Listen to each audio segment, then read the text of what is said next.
This is ProBlogger. Welcome to episode 249 of the ProBlogger podcast. My name's Darren Rouse and I'm the blogger behind ProBlogger, a blog, podcast, event, job board, series of ebooks and courses all designed to help you to grow a profitable blog. You can learn more about what we do at ProBlogger at perfectionism.com.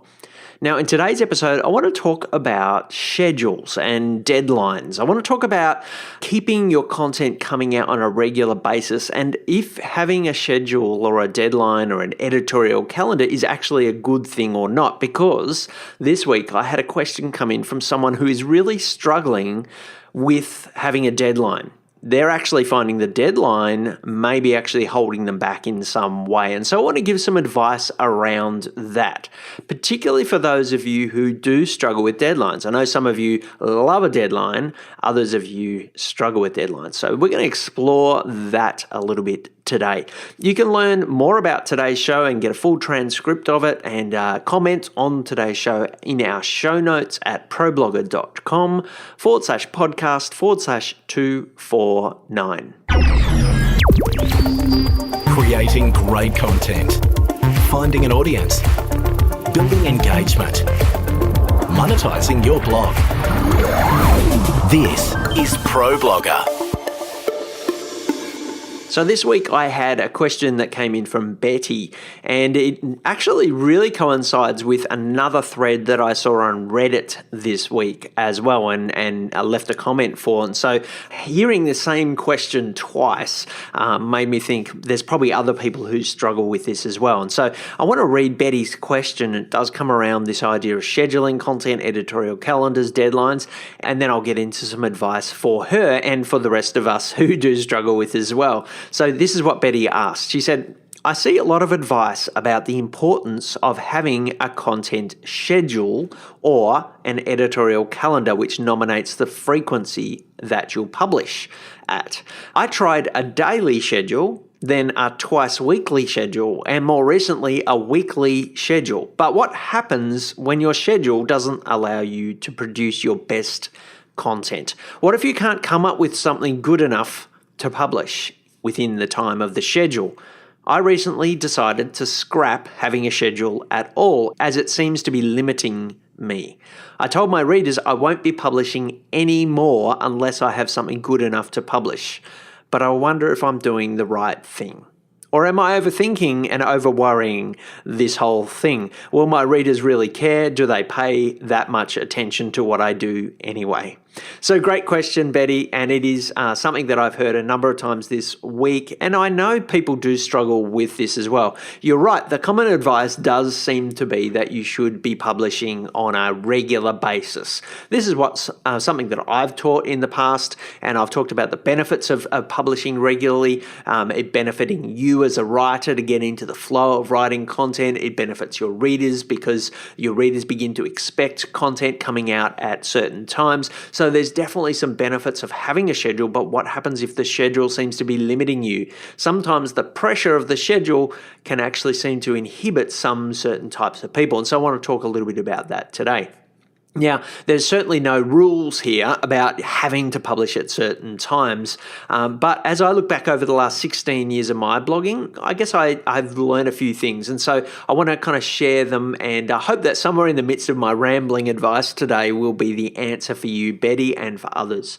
So the first thing I want to say is that quality definitely beats quantity every time.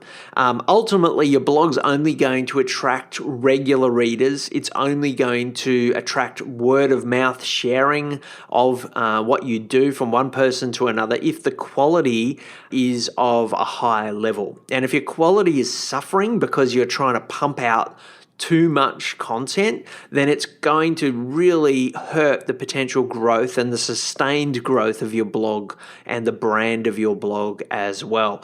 That's the first thing I want to say. I think you, on some levels, have made a really good decision by saying that you are not going to compromise the quality of your blog to pump out more content. I think making that decision to only publish when you've got something good of a high standard is a good thing, and I want to congratulate you for that. But there are some costs of doing that as well. And so I want to say good on you. But here's some things to keep in mind as you do that. Quantity is definitely still important. Quality trumps quantity, but quantity is still important. And it's particularly important for some models of blog. And if you want to monetize your blog, it's definitely important for some of the models of monetization. As I've said many times on this podcast in the past, every time you publish a piece of content, it's a doorway into your blog. It's a potential entry point into your blog. And so the more content you are able to produce, the more potential doorways you have into your blog, which means more potential sources of traffic coming in from search engines, from social media, from links from other blogs. If you are not producing much content, you have less doorways. Now, you still can get a lot of traffic by not having much content, but more content can be of a benefit there as well. So, whilst my first point of quality over quantity is definitely one to keep in mind, when you slow down the production of your content, you are slowing down the creation of new entry points into your blog, and that can come at a cost.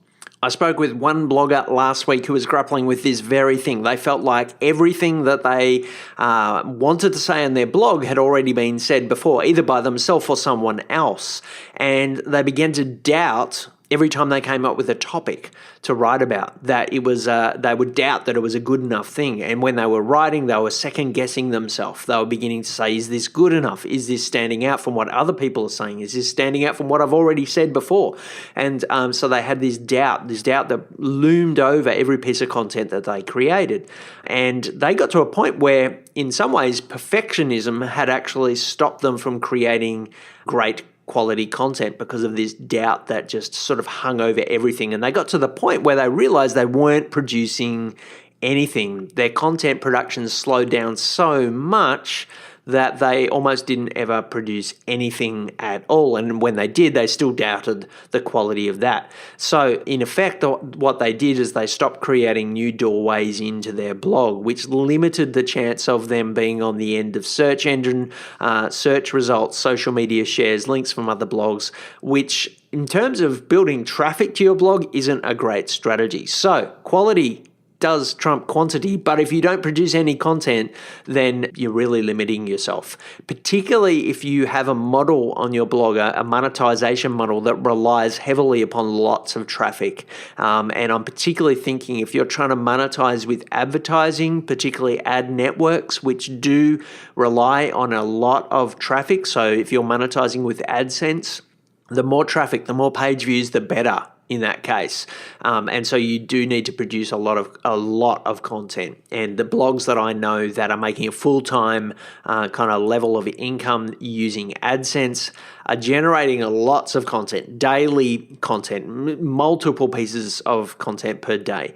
But if you're monetizing in other ways, you don't need as much traffic. You are more interested in a high engagement level, a high level of trust with your audience. And in that case, less content can actually be more, because the high quality pieces of content, those few pieces of content that you produce every week or every month or every year, they can build so much trust with your audience that you can monetize that in other ways. And so the answer to this question will depend a little bit upon the goals of your blog as well. So quality trumps quantity, but quantity still matters, particularly if you're monetizing in a way that needs lots of traffic.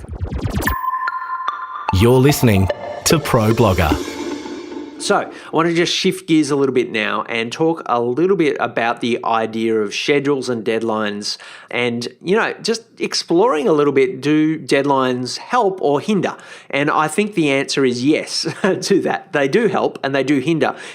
Depending on who you are and probably the stage of your blog as well. Having a deadline can actually be incredibly motivating. Some bloggers actually do their best work because they've got a deadline. I have a journalist friend, and I can think of other blogger friends who fit into a similar category, but my journalist friend tells me that if it wasn't for deadlines from her editor, that she would not have won some of the awards that she's received for her work. And she told me about an article that she'd written that had won a national award here in Australia. And it was only written because she had a deadline, and she procrastinated on this piece of work for a long time, but the editor gave her a really hard deadline, and there were consequences if she didn't meet that deadline. And that looming deadline gave her a rush of adrenaline and panic that sparked her creative engine. It helped her to produce a very high quality piece of content. The deadline triggered a healthy and productive panic. And she told me she doesn't like deadlines, but she knows that they're good for her. She produced her best work as a result of that. Now, over the last few weeks, I've been giving you a quote of the week, and I want to give you a couple of quotes today, and I'll do them in the midst of this episode. One of the quotes that I like for this is from, I think it's Thomas Carlyle, who said, "No pressure, no diamonds." And there's this sense that if you want to create a diamond, you need to create pressure. And I don't really know the science behind it, but diamonds are created out of pressure. And this is the case for my journalist friend. She produces her diamond pieces of content because of the pressure of the deadline. I found another quote. Stephanie Pearl McPhee said, "I am a person who works well under pressure. In fact, I work so well under pressure that at times I will procrastinate in order to create that pressure." I shared that on Twitter yesterday, and a lot of people related to that. So there's this sense that for some people, they need a deadline. They need this moment where there will be a consequence if they don't meet the deadline. And that in itself can create a productive panic that helps them. So that is one type of person. And I know as I'm talking about this, some of you are going, yeah, that's me. I work at my best with a deadline. For others, the deadline is actually a crippling thing. And this is the sense I get from Betty, is that maybe the deadline is actually the problem here. And I know for some people, that is where the problem actually comes. For some people, the pressure of the deadline actually gives a different kind of panic, a panic that paralyzes people altogether.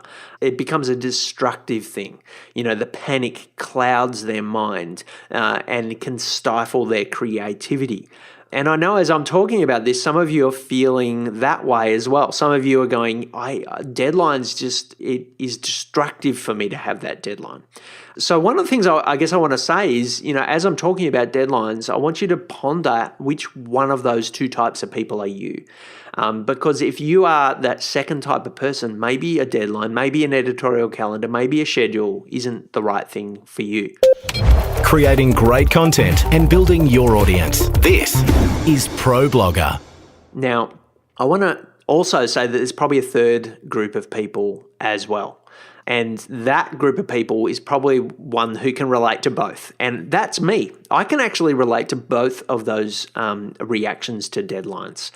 There have been periods for me where deadlines have been my friend. If it wasn't for deadlines, if it wasn't for my editorial calendar, then I wouldn't have produced the amount of content that I've produced over the years. If it wasn't for a deadline, I would not be creating this episode right now. I know that on Monday night next week, this podcast has to go live. It's my deadline. And whilst it doesn't have to go live, it's just the schedule that I've set myself. And as a result of that, yesterday I started thinking about what am I going to talk about today, and I prepared this podcast, and now I'm delivering it. If it wasn't for the deadline, I probably wouldn't get this podcast out on time. And so a deadline is my friend right now in this moment. I don't like the feeling of a deadline, but I know it is helpful for me. And I think most people can relate to that. But I know that there are also other times where deadlines have almost been crippling for me as well. And I can relate to another person who many of you will know, George R.R. Martin, who wrote Game of Thrones. This is what he said about deadlines. He said, "I've never been good with deadlines. My early novels I wrote by myself. No one knew I was writing a novel. I didn't even have a contract. And there's this sense that of freedom, I guess, in not having a deadline for him just to create. And I know in more recent times with deadlines looming for him, he has struggled to write the latest episode or the latest volumes of Game of Thrones. And I can relate to that. I can think of times over the last few years for me that deadlines have led me to panic in a way that wasn't helpful. And the deadline itself became the focus and was destructive. And as a result of that, I ended up either publishing content that I wasn't happy with, content that wasn't at the high standard that it could be, or it's led to stress and anxiety within me. And so with all of that in mind, I guess my advice on having a deadline or a schedule or an editorial calendar is to use them if they work for you, but to be aware of how you're reacting to them as well. I think most of us, probably 95% of us, can benefit from having a schedule, can benefit from having deadlines, but there will probably be times for all of us where we need to almost relax a little and allow ourselves to either miss the schedule, miss the deadline, or to even have a period of time where we don't have one at all. Just be aware that the deadline, the editorial calendar, is not the be-all and end-all. There are times where missing a schedule is actually a good thing. You know, if your content isn't up to scratch, if it's not high enough quality, you don't have to publish it. You can go a week without that. If your planned schedule is causing you anxiety, you don't have to stick to it.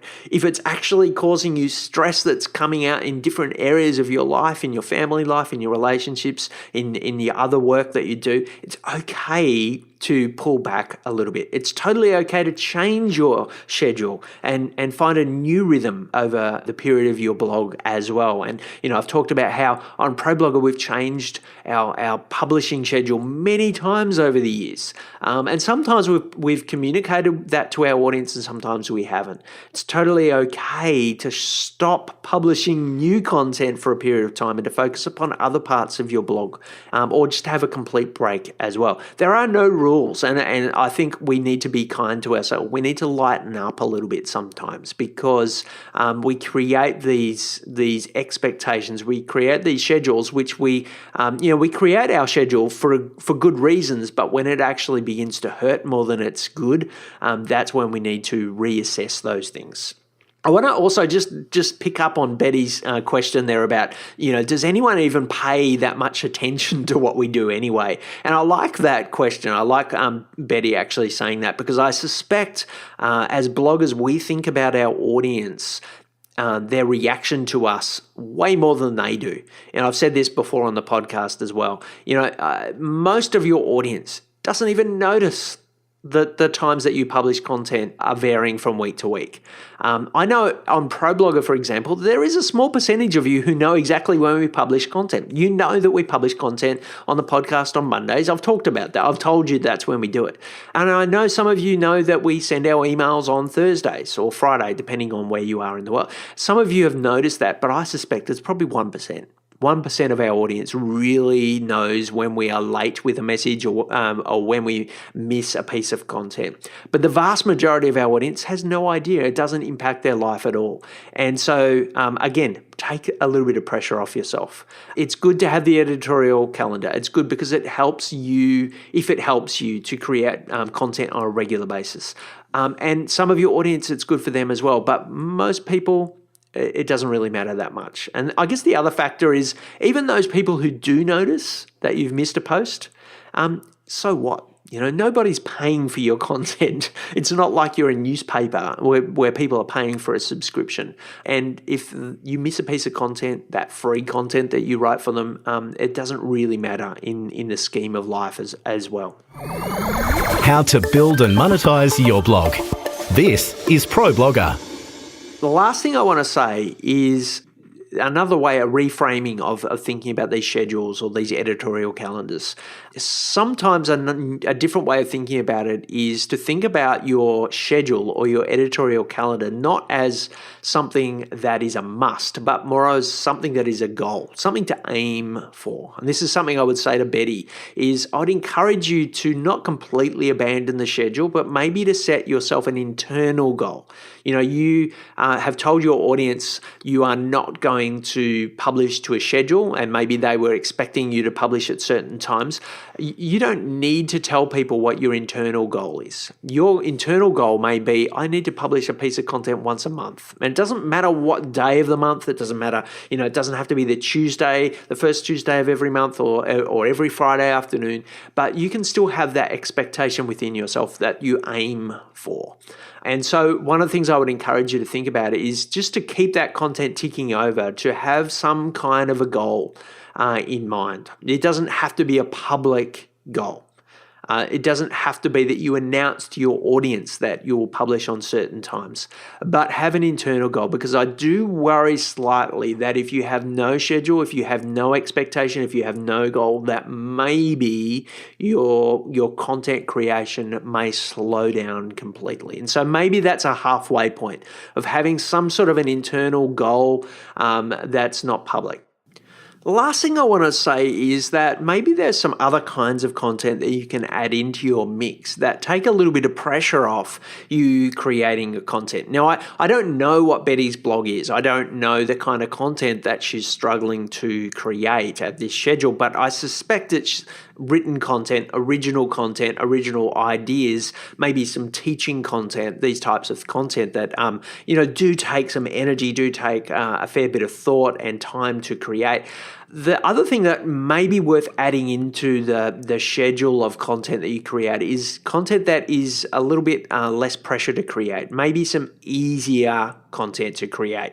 Now, I'm going to do a whole episode on this type of content next week. I think there's 10 or so different types of content that you can throw into the mix of your content that doesn't take a lot of energy to create, but still is of high value to your audience. I'll go through some of that next week, but I'll give you one example of that. And this is something I've talked about back in episode 152 of this podcast, and that is curated embeddable content. Now, I know most bloggers are writing their own content. Most bloggers are coming up with their own ideas and presenting it. But one thing that you can do to serve your audience is to find ideas from other people and to showcase them on your blog. And one very easy way to do that is to find embeddable content that you can embed into your content on your blog and add a few of your ideas to. So episode 152 goes into this in much more depth, but a very easy example of this is to go to YouTube and to do a search for your topic and to find a video that someone else has created on that particular topic that you think is of a high value, those high quality, and then take the embeddable code and put it into a blog post of yours. Now, what I would recommend you do is to create some content around that. So an introduction to it. This is why I like this video. This is where I found it. Credit the source. Actually, talk about the person who's written it, and then maybe some concluding thoughts as well, what you would add to that. We do this every week on Digital Photography School. We have one post every week, which we have put aside in our schedule to do an embeddable piece of content that we have curated in some way, and it's almost always a YouTube clip. In some ways, the reason we did that was to have a piece of content go up on the weekend that didn't need a lot of time and energy to create. But what we actually found is that post every week actually sometimes is the most popular post on our site. And so it does create a piece of content that our readers love. They love the fact that we've gone to the effort to find this content. It adds a new voice into the site that wouldn't have been there otherwise. It actually builds a relationship with the person who created that video. The people who we feature love the fact that we are getting them more views of their videos and more subscribers to their YouTube channels as well. And so there's a win-win-win there, really. It's a win for us because it's an easy piece of content to create that brings us traffic. It's a win for our audience because it's on topic, it's relevant, it's useful content, and it's a win for the content creator as well. And so maybe there's a way to create some easier content for your blog. That will take a little bit of pressure off yourself to always having to be coming up with the idea of your own. It still serves your audience. It still serves your blog, and it also serves the content creator as well. In next week's episode 250 of this podcast, I'm going to give you a handful more of this type of content that is relatively easy to create, that still gives you a win. It gives your audience a win as well. So stay tuned for that one as well. But in the meantime, maybe just try an embeddable piece of content. It might just take a little bit of pressure off yourself. And in taking that pressure off, you might actually find that it releases some creativity in you as well. You're listening to Pro Blogger. Last thing I want to do today is share one more quote. This one's from Anna Claudia Antunes, who wrote, "Working hard is not a waste of time, but a state of mind. Keep pushing your limits until you reach the edge. Then be kind and rewind."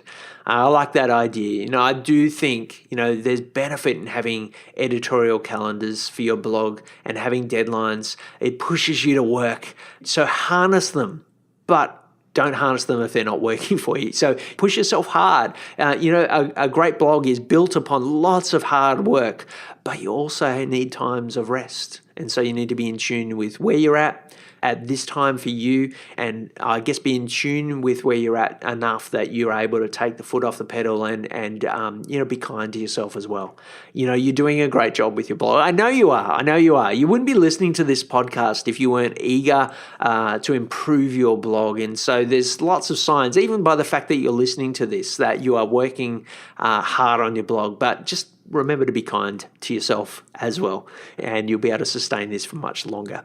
Thanks for listening today. You can find today's show notes at problogger.com/podcast/249, where there's a full transcript. And I'd love to hear your reactions to today's show as well. Do deadlines work for you?